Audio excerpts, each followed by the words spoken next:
ఆ, మంచి గుణశీలాలు కలిగిన వాళ్ళు, కొంతమంది వికెడ్ దుష్టత్వం కలిగిన వాళ్ళని కూడా మనం చూసాం. అయితే మరి తప్పుడు సలహాలు తన భర్తకి ఇవ్వడం ద్వారా తనకు తానే నష్టపోయినటువంటి ఒక స్త్రీని ఈ ఉదయకాలం చూస్తాం మనం. మరి ఆమె పేరు జరష్.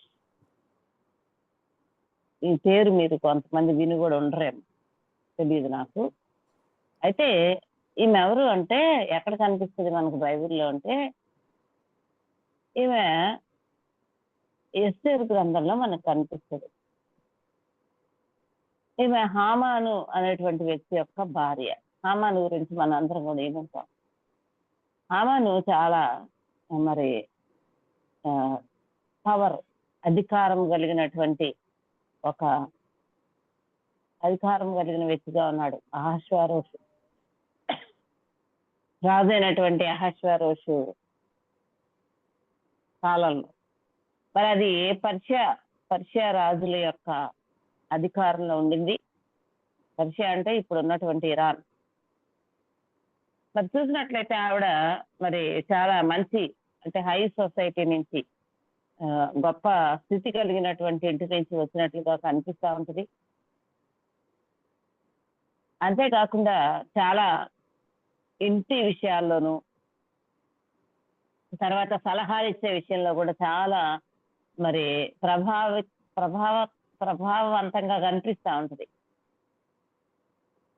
అంతేకాకుండా హామాను యొక్క నిర్ణయాలలో ఆవిడ ఇన్నర్ సర్కిల్లో ఉన్నట్లుగా మనం చూస్తాం. అంటే ఆ హామాను యొక్క నిర్ణయాలన్నిటినీ కూడా మరి తను ప్రభావితం చేసింది అనేది మనం చూస్తాం. చూడండి, ఎస్తేరు గ్రంథం తీయండి. ఎస్తేరు గ్రంథం 5వ అధ్యాయం 10 నుంచి 14 వరకు ఎవరైనా చదవండి. అయితే హామాను కోపం అణుచుకొని తన ఇంటికి పోయి తన స్నేహితులను, తన భార్య అయిన జెరేషును పిలిపించి, తనకు కలిగిన గొప్ప ఐశ్వర్యమును గూర్చియు చాలా మంది పిల్లలు తనకుండుటయు గూర్చియు రాజు తన్ను ఘనపరిచి, రాజు క్రింద నుండి అధిపతుల మీదను సేవకుల మీదను తన్ను ఎలాగున పెద్దగా చేసినో దానిని గూర్చియు వారితో మాట్లాడెను. మరియు అతడు రాణి అయిన ఎస్తేరు తాను చేయించిన విందునకు రాజును నన్ను తప్ప మరి ఎవరిని పిలిపించలేదు. రేపటి దినమున కూడా రాజుతో కలిసి విందునకు రమ్మని నాకు సెలవైనదని తెలియచేసెను. అయితే యూదుడైన మొర్దెకై రాజు గుమ్మమున కూర్చుని ఉండుట నేను చూచునంత కాలము ఆ పదవి అంతటి వలన నాకు ప్రయోజనమేమీ లేదని అతడు చెప్పగా, అతని భార్య అయిన జెరేషును అతని స్నేహితులందరూ 50 మూరల ఎత్తుగల యొక్క ఉరికొయ్య చేయించుము, దాని మీద మొర్దెకై ఉరి తీయింపబడినట్లు రేపు నీవు రాజుతో మనవి చేయుము, తరువాత నీవు సంతోషముగా రాజుతో కూడా విందునకు పోదువు అని అతనితో చెప్పిరి. ఈ సంగతి హామానుకు యుక్తముగా కనబడినందున అతడు ఉరికొయ్య ఒకటి సిద్ధము చేయించెను.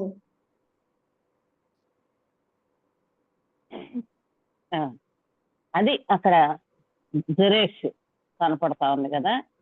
మరి చూసినట్లయితే హామానుకి చాలా దగ్గరగా ఉండి సలహాలు ఇచ్చేటువంటి స్త్రీగా, భార్యగా ఉంటా ఉంది.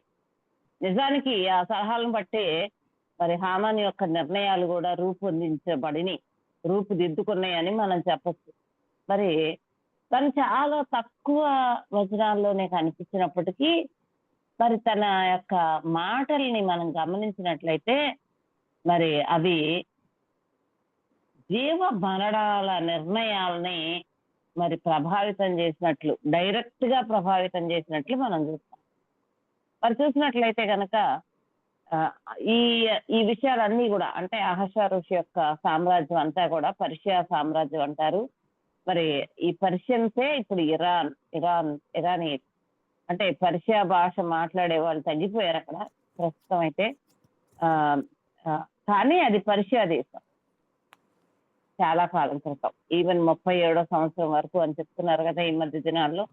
అయితే పితృస్వామ్యం ఉన్న దేశమే. అంటే మనం చూస్తాం కదా, రాజు తన మొదటి భార్యను ఎలా వదిలేశాడో, మరి తన చెప్పిన పని చేయలేదని ఆమెకి ఆమెను పక్కన పెట్టేసి ఎస్తేరుని రాణిగా ఎన్నుకున్నాడు. ఏదేమైనప్పటికీ వాళ్ళు పితృస్వామ్య దేశాలే అవి. అంటే భార్యలకి విలువిచ్చేటువంటి ఆహ్, ఆ యొక్క సమాజం ఏం కాదు. కానీ మరి కొంతమంది స్త్రీలు అంటే సంపన్న కుటుంబాల నుంచి వచ్చిన వాళ్ళు, లేకపోతే హై స్టేటస్ మరి కొంత రాజకీయ పలుకుబడి ఉన్నవాళ్ళు, అలాంటి వాళ్ళు కొంతమంది స్త్రీలు మరి వాళ్ళ గృహాల్లో ఉన్నటువంటి నిర్ణయాల్ని మరి ప్రభావితం చేసేవాళ్ళు. అంటే ఆ నిర్ణయాలను వాళ్ళు చేస్తా ఉండేవాళ్ళు. అట్లాంటి వాళ్ళలోనే ఈ ఈ జెరేష్ ఒక ఆవిడ. అయితే ఆహ్, అంటే ఆ యొక్క సాంప్రదాయం ఎట్లా ఉంటది అంటే మరి పబ్లిక్‌గా గౌరవం ఇవ్వడం, పబ్లిక్‌గా అవమానపరచడం. ఈ 2 గూడా అక్కడ ఉన్నటువంటి సాంప్రదాయంగా ఉంటాయి. అందుకనే మరి మొర్దెకై హామాను వెళ్తా ఉన్నప్పుడు రాజుగారి గేట్‌లోంచి వెళ్తా ఉన్నప్పుడు తను వంగి నమస్కరించడం. మరి చూసినట్లయితే అది మరి హామాన్ని చాలా లోతైనటువంటి అవమానానికి గురి చేసినట్లుగా మనం చూస్తా ఉన్నాం. మరి అయితే ఈ జెరేష్ గూడా మరి ఆ యొక్క సాంప్రదాయాలని మైండ్‌లో పెట్టుకొని ఆ పబ్లిక్‌లో అంటే సమాజంలో చేసే గౌరవాన్ని తన భర్త పొందకపోవడాన్ని దృష్టిలో పెట్టుకొని మాట్లాడినట్లుగా మనం చూస్తా ఉన్నాం. ఏ ఏ ఏ రకమైనటువంటి విషయమైనా గాని చేసి ఖచ్చితంగా మరి ఆ యొక్క గౌరవాన్ని కాపాడుకోవాలి అనేటువంటి మాటలు ఆమె యొక్క మాటల్లో మనం చూస్తా ఉంటాం. తర్వాత చూసినట్లయితే గనక ఎస్తేరు ఇందాక మనం చదివిన 5వ అధ్యాయం 10-14 వరకు మనం చూస్తే అక్కడ ఉన్నటువంటి పరిస్థితి ఏంటి అంటే హామాన్ అనే వ్యక్తి చాలా సంపన్నుడు. తర్వాత రాజుగారు ఆయన్ని మంత్రి పదవికి ప్రమోట్ చేశాడు. మంత్రి పదవికి హెచ్చించాడు. మరి రాజు చేత గౌరవింపబడిన వాడుగా అయ్యాడు. అయితే తను భావోద్వేగ పరంగా డిస్టర్బ్ అయిపోయాడు. Emotionally disturbed. ఎందుకు అనంటే హామాను ఆయనకి నమస్కారం పెట్టట్లేదు. హామాను నమస్కారం పెట్టడానికి తిరస్కరించాడు న్యాయానికి చెప్పాలి అనంటే. దాన్ని బట్టి మరి మొర్దెకై నమస్కారం పెట్టడానికి తిరస్కరించాడు హామానుకి. దాన్ని బట్టి హామాను చాలా మరి ఒక రకమైనటువంటి కలత చెందినటువంటి స్థితిలో మరి ఉంటా ఉన్నాడు. అయితే తన ఇంటికి వెళ్ళి తన గోడంతా కూడా తన భార్యకి, తన స్నేహితుడికి వెల్లడి చేసినప్పుడు ఆమె చెప్తా ఉంది. ఒక పెద్ద ఉరికంబాన్ని తయారు చేయించండి. 50 మూరలు ఉండేటువంటి అంటే 75 అడుగులంట. 75 అడుగులు ఎత్తుగా ఉండేటువంటి ఒక ఉరికంబాన్ని తయారు చేయించి రాజు దగ్గరికెళ్ళి మొర్దెకైని మరి ఉరి తీయమని అడగమని చెప్పింది. అప్పుడు నువ్వు సంతోషంగా మరి రాణి గారిచ్చే విందుకి వెళ్ళొచ్చు అనే సలహాని ఆమె చెప్పినట్లు మనం చూస్తాం. నిజమే. చాలా సార్లు మరి భార్యలు ఇలాంటి చెడ్డ సలహాలని భర్తలకు ఇస్తా ఉంటారు. జెరేష్ కూడా అదే చేసింది. జెరేష్ కూడా దానికే ఓటేసేసింది. మరి చూసినట్లయితే గనక తిను అంతకు ముందే భార్యతో చెప్పుకున్నాడు. రాణి అయిన ఎస్తేరు రెండోసారి మరి తనని విందుకు పిలిచింది. అయితే ఈ విందులో నేను రాజుగారు తప్ప ఇంకెవరిని పిలవలేదు. అది నాకు చాలా హెచ్చింపు విషయం అని చెప్పుకుని మొర్దెకై విషయం వాళ్ళతో చెప్పాడు. మనం చూస్తే కనుక మరి ఈ జెరేష్ యొక్క జవాబుంది చూసారా? మొర్దెకై చెప్పినటువంటి హామాను చెప్పినటువంటి విషయాలకి ఆమె చెప్పినటువంటి విషయం మరి చాలా ఆంతరంగికమైనటువంటి విషయాలని మనకి అర్థం చేస్తుంది. ఏంటి అంటే మరి హామాన్ని మరి బుజ్జగించడం కాకుండా ఆమె అతనికి ఉన్నటువంటి కోపాన్ని ఇంకొంచెం ఎక్కువ చేసింది.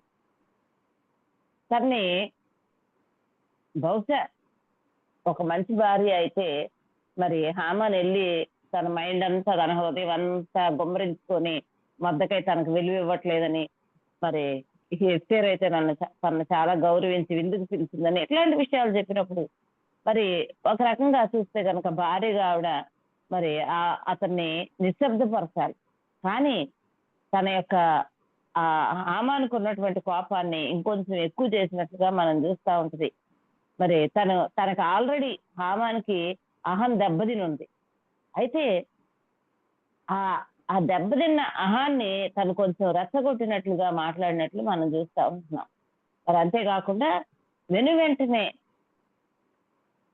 రివెంజ్ అంటే పగ తీర్చుకోమన్నట్లుగా, అంటే నీకు కలిగినటువంటి అగౌరవానికి నువ్వు కూడా అగౌరవపరచు, నీకు అగౌరవం కలిగింది కాబట్టి నువ్వు కూడా అగౌరవపరచు అనేటువంటి విషయాన్ని ఆమె చాలా ఆ ఆ, మరి ఎంకరేజ్ చేసినట్లు మనం చూస్తా ఉన్నాం.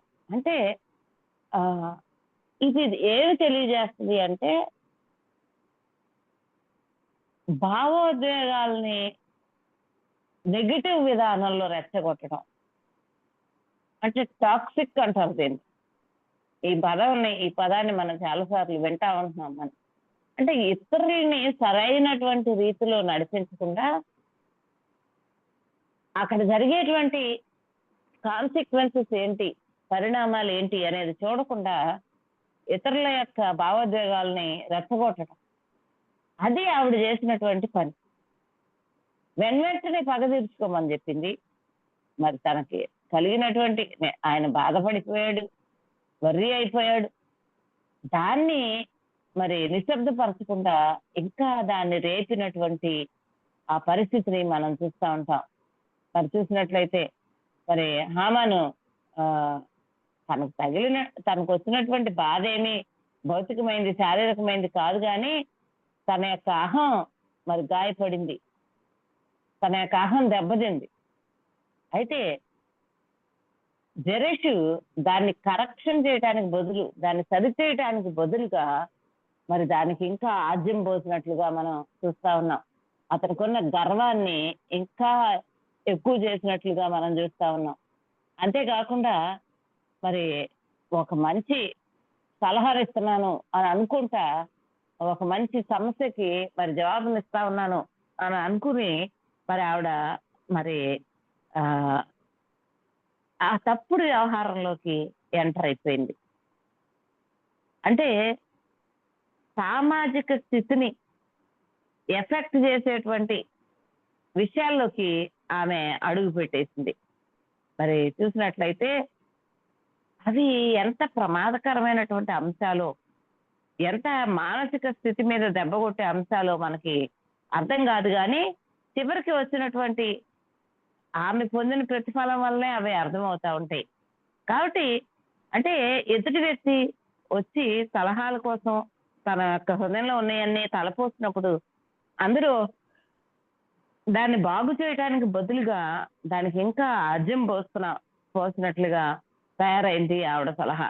అంతేకాకుండా అది అక్కడ ఉన్నటువంటి సమాజం మొత్తం మీద కూడా ఇంపాక్ట్ చూపిస్తుంది అని, ప్రభావం చూపిస్తుంది అనే విషయాన్ని కూడా ఆమె ఎరగకుండా ఆమె ఇష్టం వచ్చినట్లుగా మాట్లాడింది. ఇందులో మనం ఏం చూస్తామనంటే ఇంపల్సివ్ డెసిషన్ మేకింగ్, అంటే అప్పటికప్పుడు నిర్ణయాలు తీసుకోవటం. ఇది చాలా తప్పని మనం నేర్చుకోవాలి. నిర్ణయం అనేది ఆలోచించి అర్థం చేసుకొని తీసుకునేది. ఏ నిర్ణయం అయినా సరే అప్పటికప్పుడు తీసుకునేటువంటి నిర్ణయాల్లో చాలా తప్పులు ఉంటాయి. కాబట్టి అందులో ఏ రకమైనటువంటి నీతియుక్తమైనటువంటి విషయాలు ఉండవు. ఎందుకంటే చాలా ఆవేశంలో అప్పటికప్పుడు నిర్ణయం తీసుకుంటున్నాం కాబట్టి. మరి అంతేకాకుండా మరి ఇంకా ఈ నిర్ణయం వలన మరి చాలా సమయం అయిన తర్వాత ఏం జరుగుతుంది అనేటువంటి ఆలోచన విధానం ఉండదు, లాంగ్ టర్మ్ థింకింగ్ ఉండదు. కాబట్టి అందుకనే నిర్ణయం తీసుకునేటప్పుడు నిర్ణయాలు అనేవే మనిషి యొక్క జీవితాన్ని మరి ప్రభావితం చేస్తాయి. నిర్ణయాలు మాత్రమే మనిషి యొక్క జీవితాన్ని ప్రభావితం చేయగలం. అందుకనే ఆ నిర్ణయాలు తీసుకున్నప్పుడే అసలు ఆ నిర్ణయాలే మనమేంటి అనేది కూడా తెలియజేస్తాయి మనకి. మరి ఆ నిర్ణయాలు తీసుకునేటప్పుడు చాలా జాగ్రత్తగా ఉండాలి. మరి కొద్ది సంవత్సరాల తర్వాత నేను ఇప్పుడు తీసుకున్న నిర్ణయం యొక్క ప్రభావం ఏంటి అనేది విషయాన్ని అర్థం చేసుకోవాలి. అందుకని నిర్ణయం తీసుకునేటప్పుడు ఆగి ఆలోచించి మరి అర్థం చేసుకొని సమస్యని అప్పుడు నిర్ణయం తీసుకోవాలి. ఆ విషయమే మనకి జెరెష్ యొక్క జీవితం నేర్పిస్తుంది. మరి అయితే ఇంకోటి ఏంటి అనంటే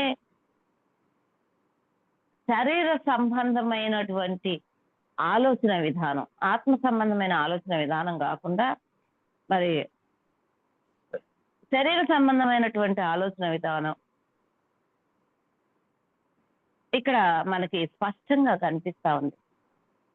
మరి అందుకనే వెనువెంటనే తీసుకున్నటువంటి నిర్ణయం గాని, వెనువెంటనే తీసుకున్నటువంటి మరి ఆ సమస్య యొక్క సమాధానం గాని, మరి సమస్యని మరి తీసివేయలేవు.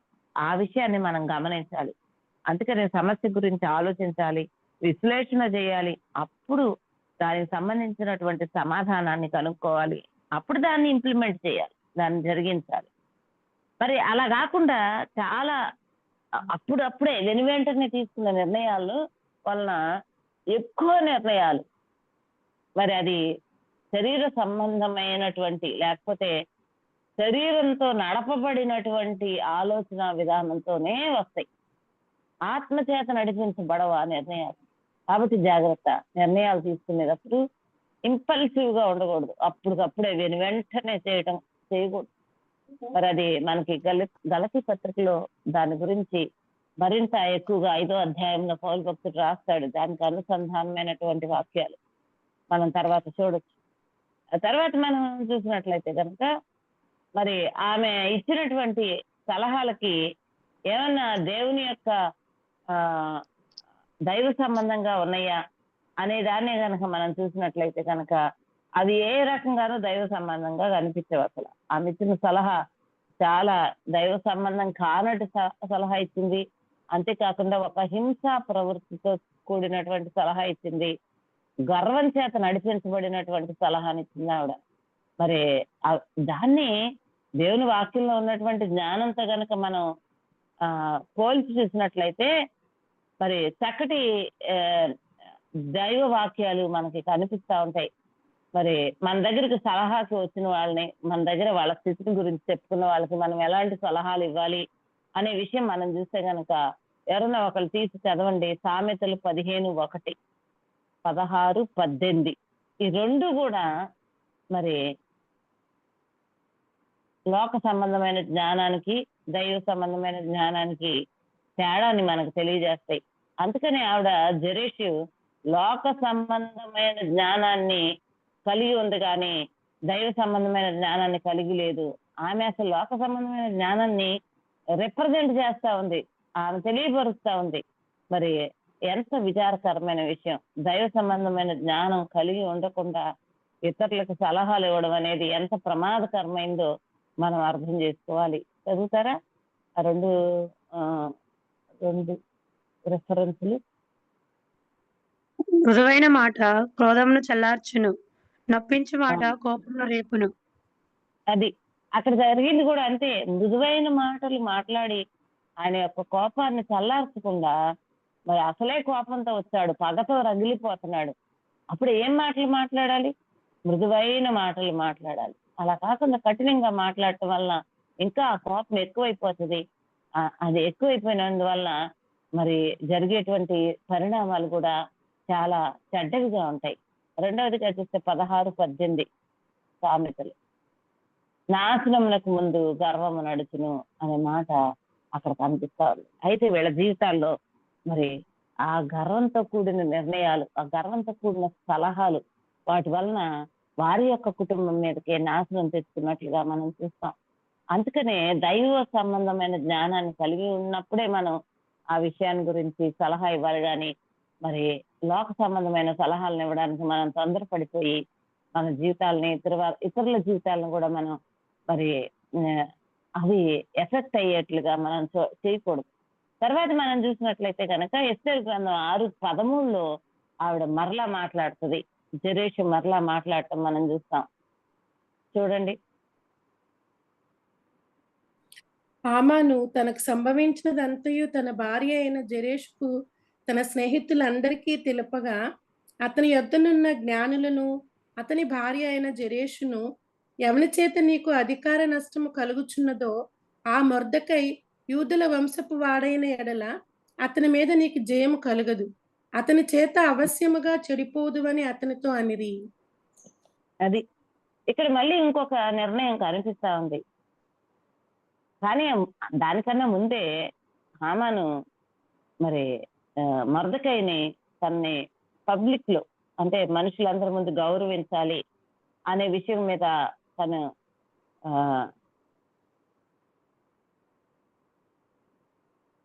తను కొంత డిస్టర్బెన్స్ లో ఉన్నాడు. అంతేకాకుండా తన యొక్క గర్వం అంతా అవమానానికి మారినట్లుగా మరి తను ఫీల్ అవుతా ఉన్నాడు హామాన్. అయితే అప్పుడు చెప్తా ఉన్నారు, ఆల్రెడీ కొంత రెచ్చిపోయి ఉన్నాడు కదా, కొంత ఆ, అంటే క్రోధం చల్లారకుండా క్రోధాన్ని ఇంకా లేపారు ఫస్ట్ టైం. అయితే ఇప్పుడు చెప్తా ఉన్నారు, జరేష్ చెప్తా ఉంది, అతను యూదుడు అయితే కనుక నీకు క్షేమం కలగదు అని చెప్తా ఉంది. అంటే ఆల్రెడీ కొంత దూరం మరి వినాశనం వైపుకి ప్రయాణం చేశాడు మొర్దెకై. ఆ తర్వాత మరి సారీ హామాను ఆ తర్వాత మొర్దెకై గురించి చెప్తా ఉన్నారు వాళ్ళు. మొర్దెకై ఒకవేళ యూదుడైతే కనుక నీకు జయం కలగదు అని చెప్తా ఉన్నారు. అది చూస్తే గనక అంటే మొదట చెప్పినటువంటి మాటలకి రెండోసారి చెప్పిన మాటలకి ఒక నాటకీయమైనటువంటి మార్పు కనిపిస్తా ఉంది ఈ జరేష్ దగ్గర. ముందు పక్కనేమో ఫస్ట్ ఏమో చాలా కాన్ఫిడెంట్ గా చెప్పింది, అంతేకాకుండా మరి చాలా కఠినంగా చెప్పింది, అంతేకాకుండా గర్వంతో నిండిన మాటలు మాట్లాడింది. నువ్వు ఉరికంబం తయారు చేయించి రాజుని మొర్దెకైని ఉరేయమని చెప్పు అని, అంటే త్వరగా నిర్ణయాలు చెప్పేసింది. కానీ ఇప్పుడు చూసినట్లయితే భయపడతాంది, కొంత వెనకడుగు వేస్తున్నట్లుగా మనం చూస్తాం. కొంత మరి నిజానికి అక్కడ ఉన్నటువంటి ఆ యొక్క పరిస్థితిలో ఉన్న నిజాలు తెలుసుకుని మాట్లాడటం ప్రారంభించింది. అంతేకాకుండా మరి తప్పనటువంటి ఓటమిని ఆమె గుర్తించింది. ఎందుకంటే మొర్దెకై యూదుడైతే గనక నువ్వు విజయం పొందవు అని మాట్లాడుతున్నారంటే ఇహ ఓటమి తప్పదు అనే విషయాల్ని ఆమె గుర్తించింది. అది మనకేం చూపిస్తుంది అంటే, ఎప్పుడైనా ఒకసారి విపత్తు కలిగినప్పుడు ఆ విపత్తులోంచి మరి నిజాలు బయటపడతాయి. నిజమే, ఈ నిజం అనేది మన ముందు వచ్చి నుంచుంటే, సత్యం మన ముందు వచ్చి నుంచుంటే తప్పుడు ఆత్మవిశ్వాసాలన్నీ కూడా పేక మేడల్లాగా కూలిపోతాయి.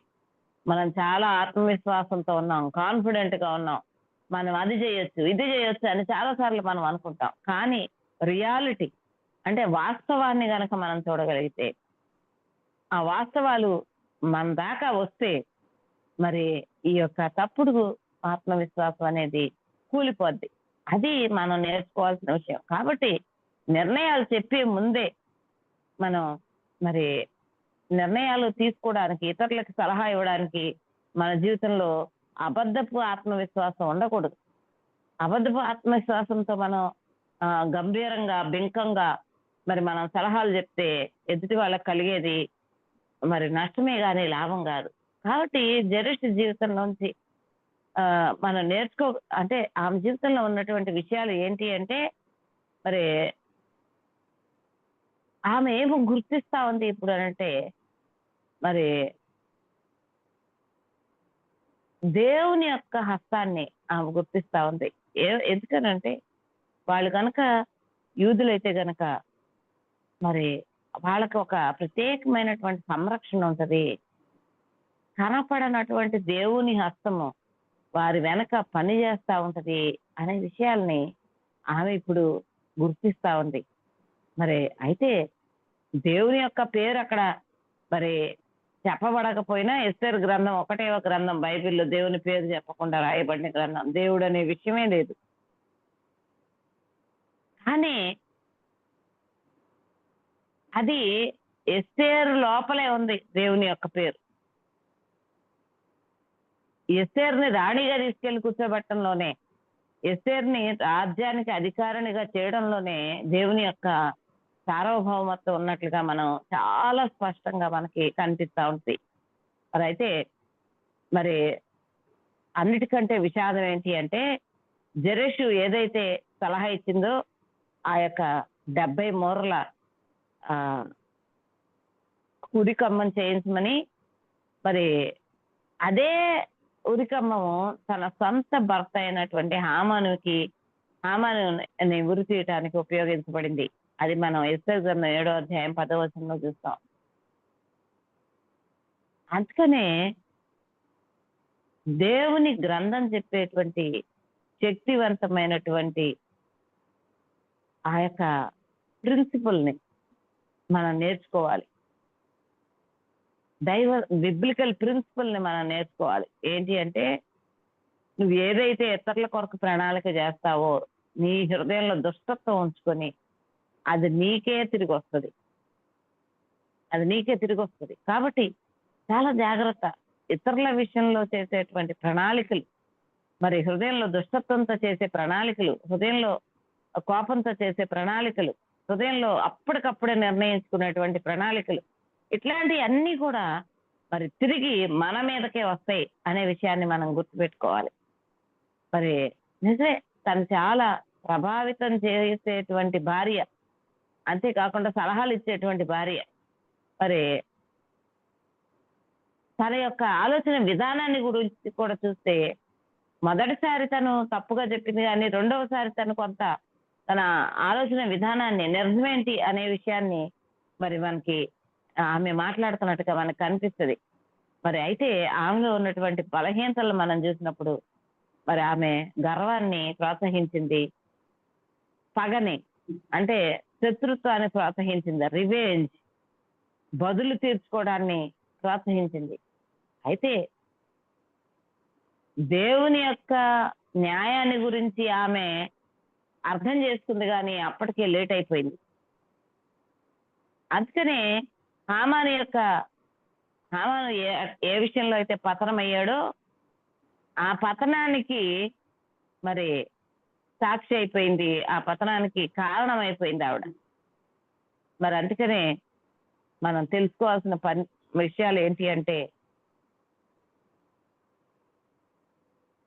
గర్వం అనేది నాశనం వైపు నడిపిస్తుంది ఖచ్చితంగా. మన ఇతరులని ప్రభావితం చేసేది ఒకవేళ వాళ్ళని పాడు చేయొచ్చు, లేకపోతే ఒకవేళ వాళ్ళని కట్టొచ్చు కూడా. ఈ విషయాలు మనం జాగ్రత్తగా గమనించాలి. మరి చూసినట్లయితే కనుక